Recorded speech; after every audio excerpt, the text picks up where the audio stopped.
Jeg kan godt give mig frem. Det er kun én parfume, der dufter så stærkt. Hvad er det for en?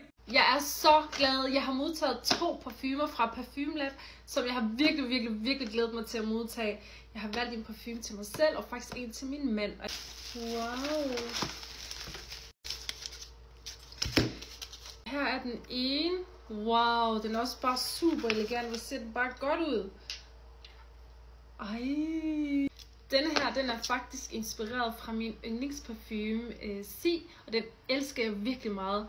Og med tiden, der synes jeg godt, den kan aftage lidt, men denne her, der er nemlig 35% duftolie, så den burde holde dag og nat. Altså den skulle gerne holde i rigtig lang tid, så jeg glæder mig virkelig meget til at prøve den, så jeg tænker, at vi lige skal dufte til den sammen.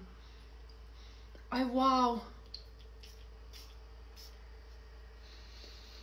Ej, det var min yndlingsparfume jo. Ej, hvor den dufter godt. Ej, hvor er jeg glad for den. Den her, den har nummeret W38. Og den her, som er en gave til min mand faktisk, den her M137 faktisk inspireret af min mands yndlingsparfume. Og den er jo nemlig på boykotlisten. Så jeg er sikker på, at han bliver rigtig glad for den her. Jeg tager jer lige med. Okay, jeg har en lille gave til dig. Og den skulle gerne dufte af din yndlingsparfume. Prøv lige at dufte, om den dufter den samme. Om du overhovedet kan gætte dig, hvor fedt det er.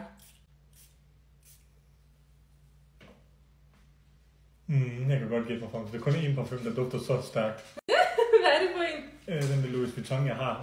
Ommer, den hedder. Ja. Med oud. Ja, det er rigtigt. Jamen, jeg kan lugte den slags. Kan du lide den? Og den her, den skulle faktisk holde endnu bedre, fordi den har 35% duftolie i sig.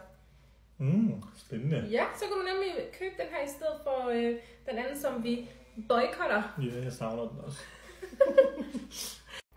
Hop ind på parfumelab.dk og tjek deres parfumer ud. De har virkelig priser kun fra 49 kroner op efter. Jeg er i hvert fald glad for mine parfumer.